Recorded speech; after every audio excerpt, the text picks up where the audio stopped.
Barbara. I'm Cheryl. And I'm Naima. We're three Black moms.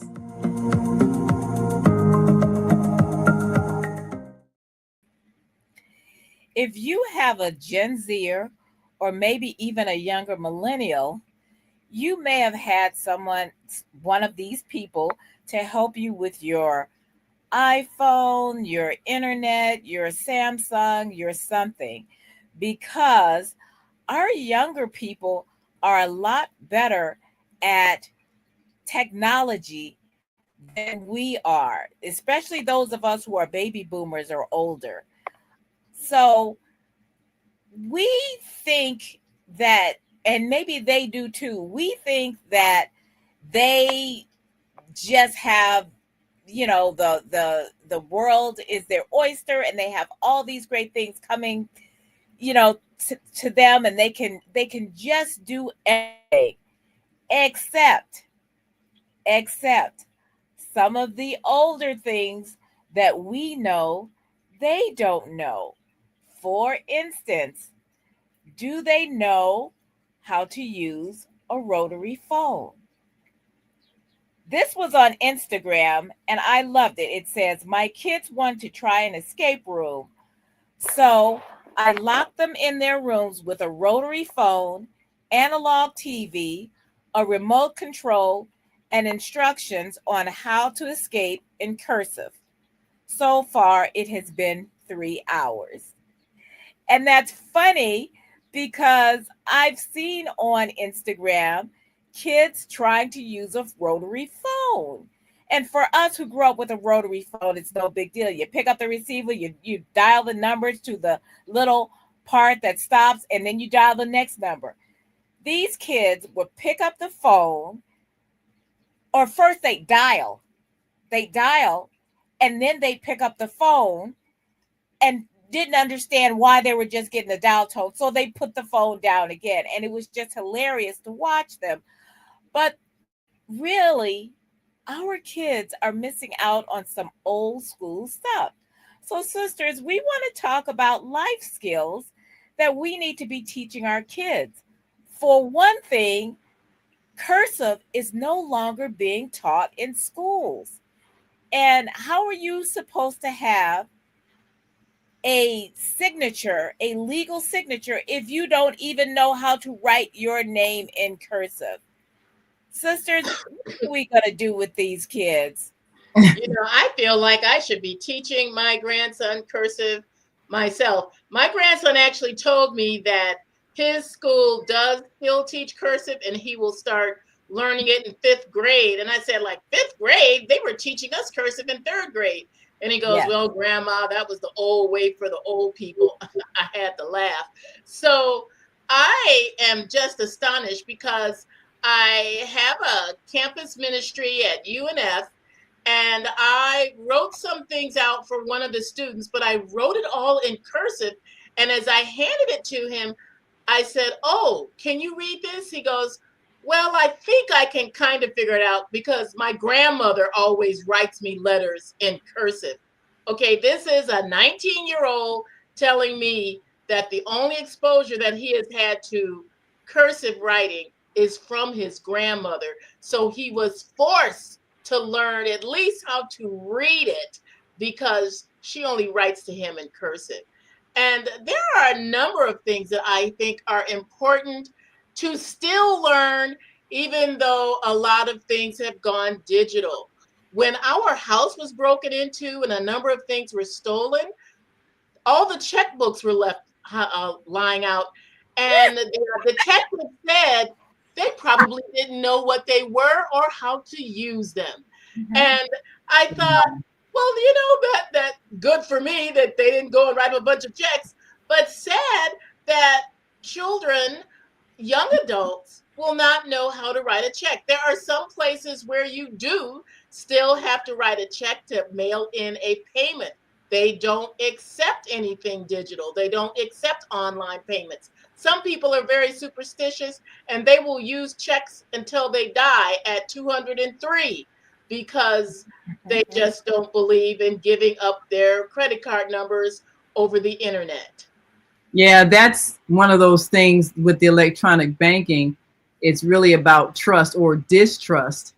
And I think anytime we evolve from an older system to a newer system, there's that learning curve. I mean, I can just imagine when the society transitioned from horseback and buggies to automobiles. And you know, of course it took several years, and there was still some people who rode in buggies and had horses, but eventually the horseshoe guy was out of business because nobody was ordering horseshoes anymore. So when things change, we have to figure how long is it going to take for everybody to use this new system.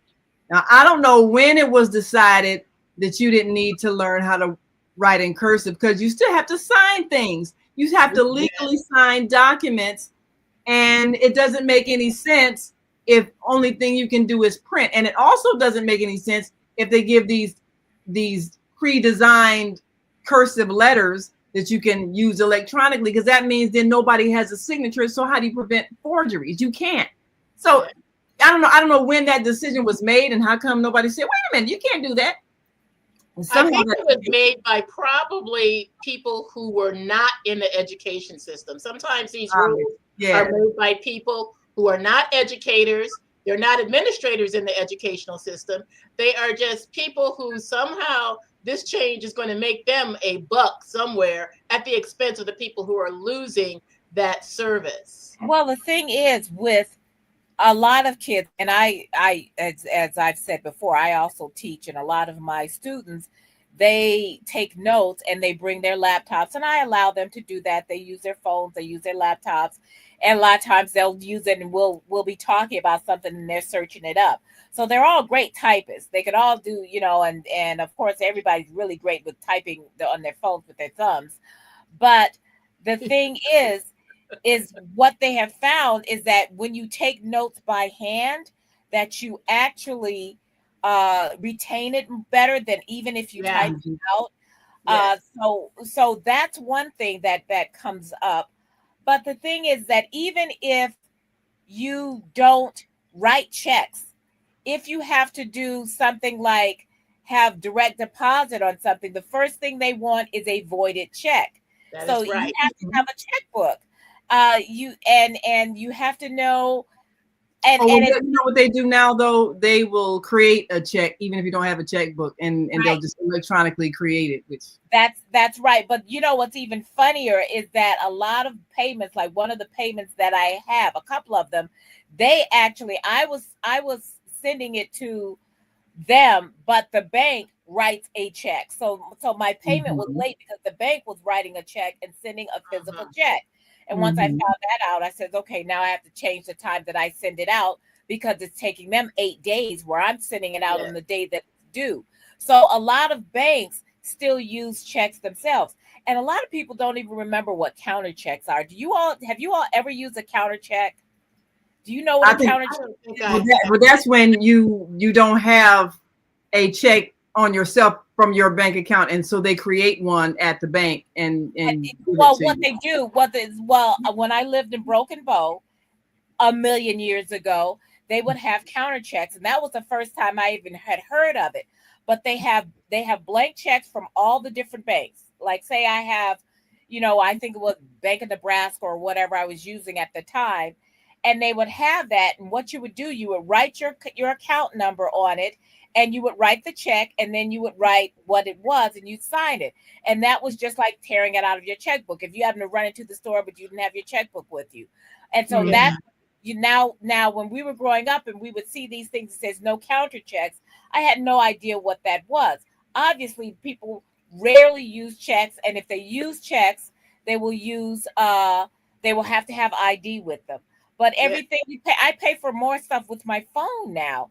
But that's the thing is that a Yeah. lot of the things that we do for that we've learned how to do, and we've learned how to do the shortcuts now.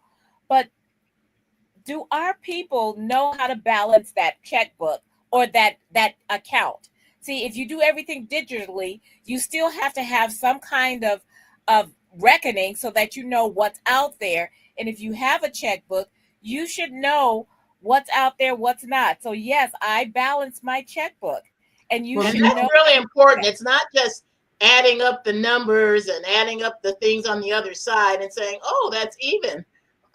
That's really you have to something know that a what's lot of out people there. don't know how to reconcile a Yes, checkbook. well, that's yes. the thing also.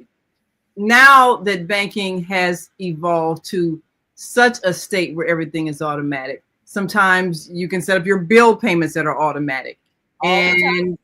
And a lot of people, they depend on the bank to do the reckoning. Now, a good thing about banks, if they see a strange pattern in your spending, say like you're buying stuff in another country and you didn't notify them that you were traveling, they will not allow that transaction to go through, just to make Exactly. sure that it's not fraud.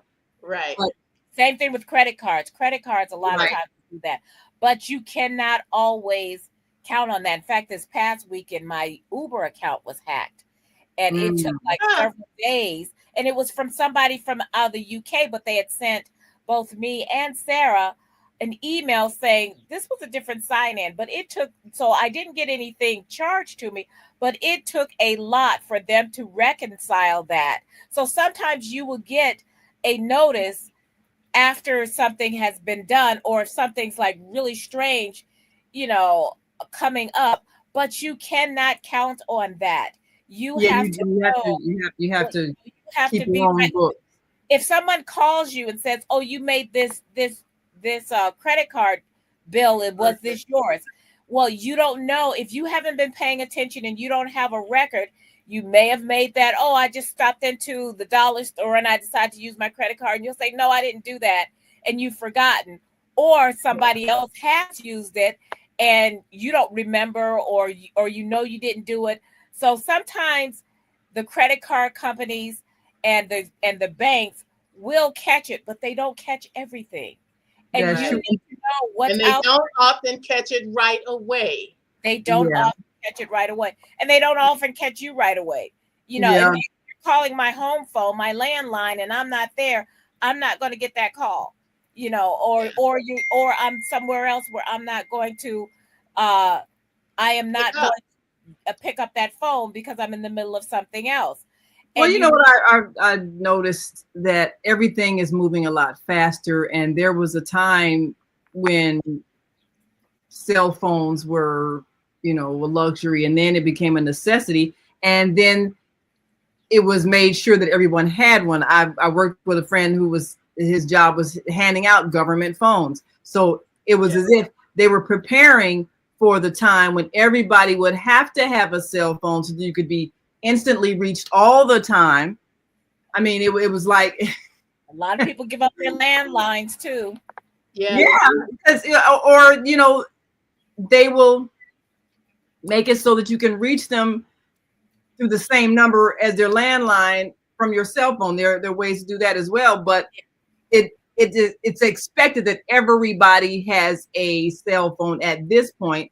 And there was even a learning curve with that, with some older people that didn't have a cell phone, And didn't want one. didn't want one. Now it's a necessity because it's expected that you always have a device with you where you can be reached. And Yeah. that changed a lot of things too. So now you got electronic banking, you can do it by phone, which means the banking system has to operate a lot faster. There used to be a time you write a check and then there was a period of time before it got to your account, a period of time before it was cashed. Now Yeah, everything is cleared. It's right Right. away. It's right away. So you're not going to be beating that check to the bank, and right. that they've already Can't do taken it that. can't So do it anymore. but But those, our those children, days when you used to say, you might want to walk this one to the bank instead of chasing and running it to the bank. Um, but also with that, uh, let's talk about payphones. There used to be a time when you could at least you keep a dime or a quarter in your shoe so that you always could get a payphone. If you are in your car and your car breaks down, you better have a cell phone, and Yeah. you it better not break down to where you need to charge your phone, because Yeah. because right, there are Where there's very cell service. many cell phones yeah, or phones, so you could get you're gonna have to call somebody. You can't call anybody. Right. There are no phone booths. Sorry, Superman can't change in phone booth anymore. Yeah, But exactly. You there can't are no phone booths on the corner. And there's a few generations that grew up where they don't even know what that is. Yeah. So the things that we expect our children to know, they have never seen it. And it's difficult for us because we are now the old people, whereas before we were the young people. So this is our first time experiencing things becoming obsolete in our lifetime. That's why it feels so strange when you see that your children aren't learning cursive, when we know exactly what grade. In third grade you learn cursive. Yeah, That was what it was. exactly. So to have young people not know this, it feels strange. It's like, well, how can you survive? But then all the other systems that made it necessary are also disappearing, such as needing to sign documents with your own unique signature. That doesn't even matter. Now they're trying to get you to either use your fingerprint or face recognition. or electronic signatures, Mhm. and those kind But of when things. you What is amazing to a lot of young people, I had this conversation with, once again, college students. What was it like before the internet? Because I said we didn't have internet. Well, you did research by hand. You went to the library. You checked out a bunch of books. You actually did some serious research, The books. because anything that was past history was already recorded. So it isn't something that's going to change the next day and be something different. But they had no idea, how did you live without internet? it was much easier because, for one thing, and this is when we have talked about this before, is that everything that's in the internet is there forever. And so a lot of, like, when we've talked about some of this foolishness that people do, we all Yeah. did foolish things back in the day. All of us, no matter who we are, we all did Or something who our that, friends were. yeah, or who our friends were. We all did something really foolish. The thing is that we didn't post it for it to Yeah. live forever. Right. It And wasn't recorded in Yeah. live video. So our children are growing up in an entirely different era, and we have to look at what things are going to last that they really should know, what things are going to become obsolete, and what things should we now know that didn't exist when we were growing up. Because a lot of older people are kind of resistant to Yeah. Change. learning new systems, they're resistant to change. It's like you were mentioning electronic banking. A lot of people don't trust giving somebody their credit card over the phone, or sending money through, your phone with Zelle or Cash App. Some people don't trust that. When I pay my team of people, that hosted the Female Solution show with me, everybody was getting paid electronically because it was just simpler. But there was one person, she was older, and she was like, well, no, I don't want to do that. So I had to go to the bank, get the cash, meet her, give her cash. And I'm like, okay, we have to we have to do something. yes, because I will it's tell you something else that I found very interesting. When we stay at a hotel, when we're on our trips or a motel, they all have ironing boards and irons. I wonder how many people even use those anymore. The ones who don't want to be right. wrinkled. I do have one in my house. I don't know what it is, but when people say, "Well, oh, did you need to iron that?" I says, "What's an iron?" But that's Yeah, the thing, is hotels and motels still use irons. they Uh, do. Ironing is Everything is not wash and wear, even though some people do wash and wear, but it is noticeable when you're wrinkled. yes, yes, it is. Unless it's that special stuff that you want it to be wrinkled all day.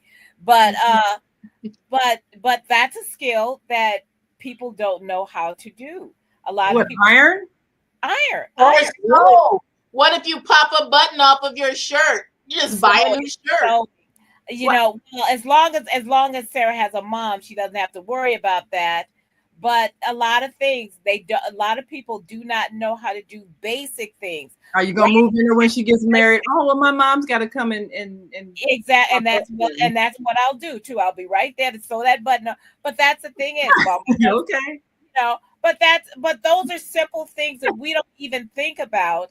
And you have these little sewing kits, and people don't know how to thread a needle. sew on a button, and it sounds so silly, but if you've never done it, you remember we used to think it was ridiculous when I went to college, and there were people who had never done their laundry because their mom had always done the family Always done. laundry. Yeah. Well, And this is this happened even when Sarah's of the three of us, our kids, she's the youngest and she's 26, but she went to college with people who had never done their own laundry. She was growing up with kids when she was at dance, and they were saying, "Oh, I didn't get to wear my shirt because my mom didn't do my laundry." Sarah says, "I've been doing my laundry since I was like 10."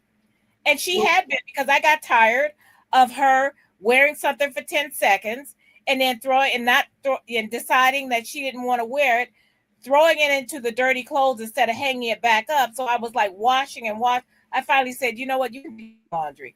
You know. Well, I'll tell you when it happened for me. Probably around that same age when my kids started accusing me of wrecking their clothes. Oh, this shrank.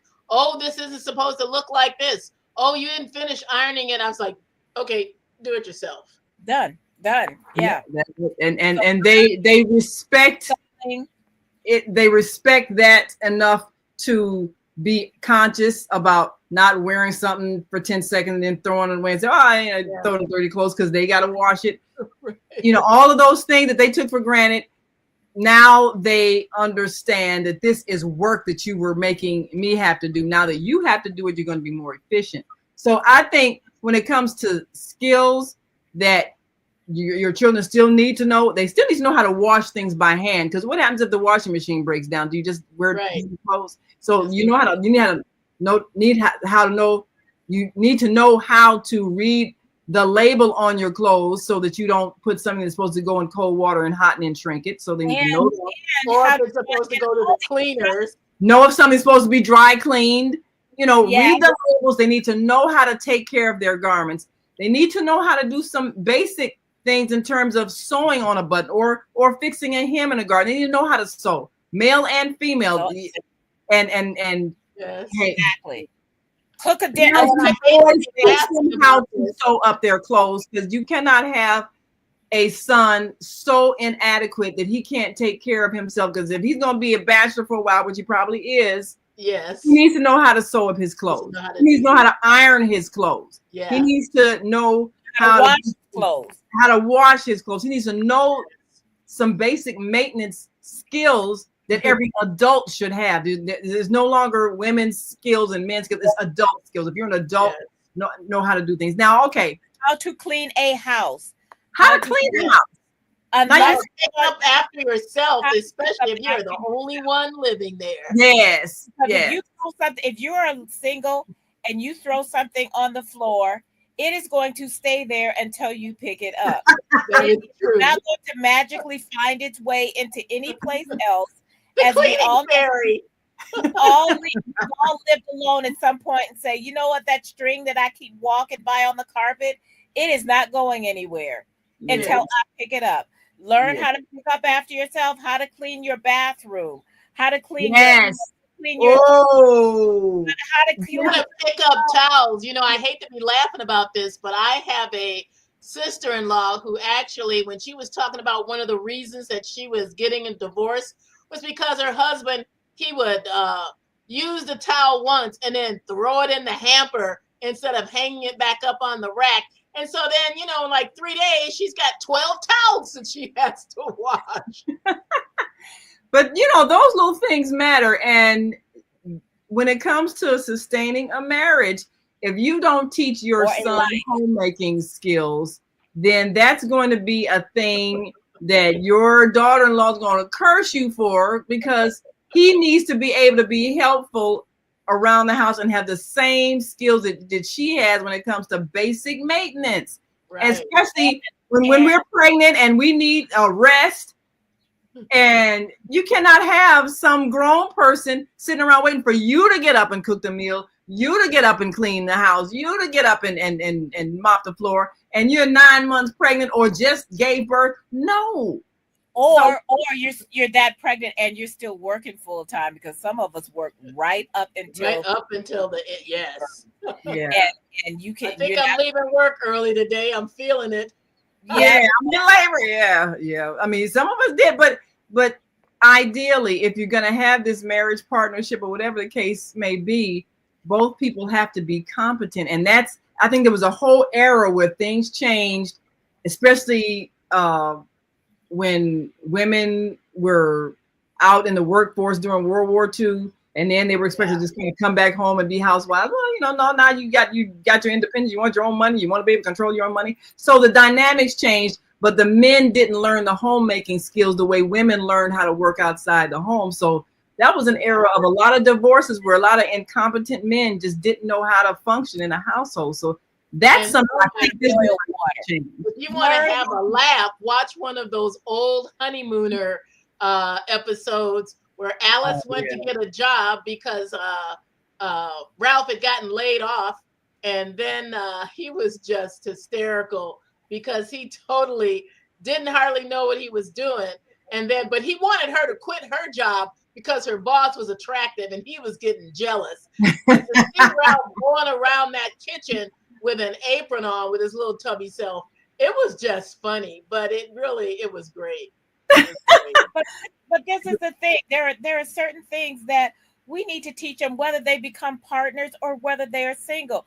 If you don't know how to mop your own floor, sweep your own floor, you know, unless you're making enough money so somebody else can do that for you, fine. But you still need to know how to do it, just so you can measure whether or not they're doing it right if you do hire them.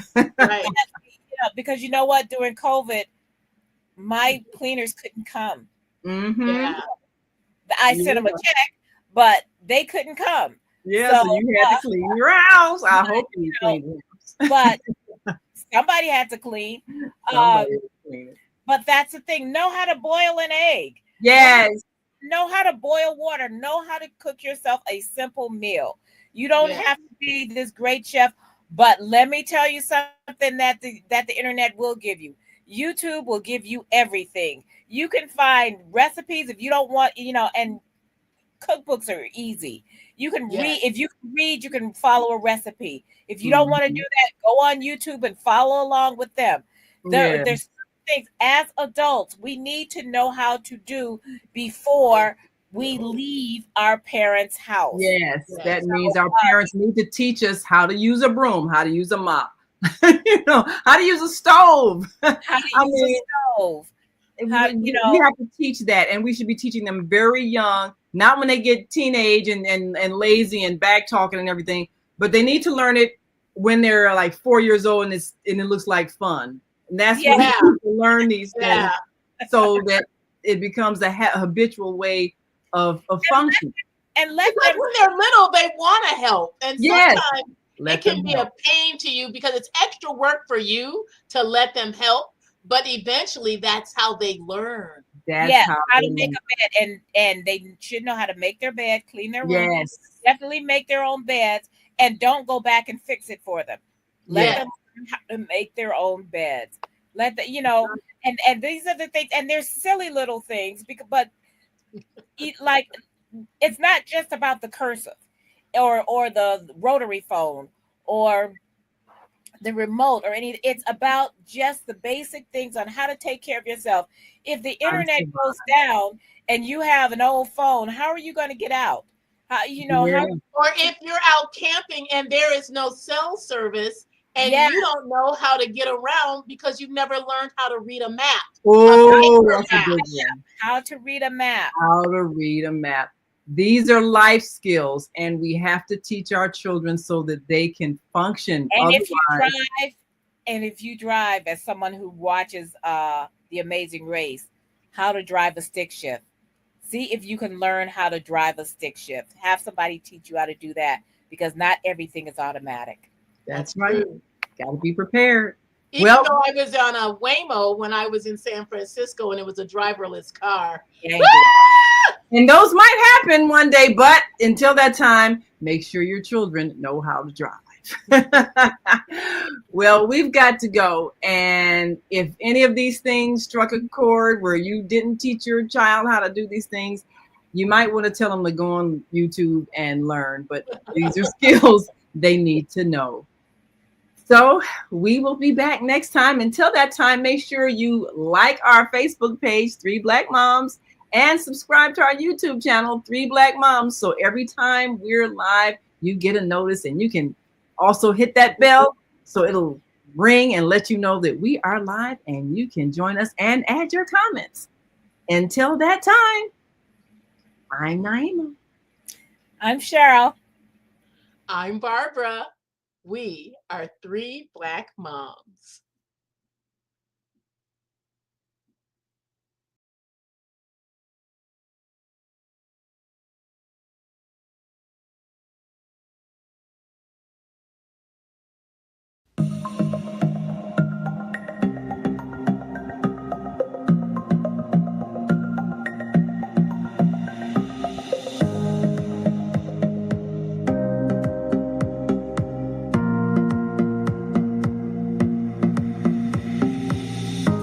Hi, I'm Barbara.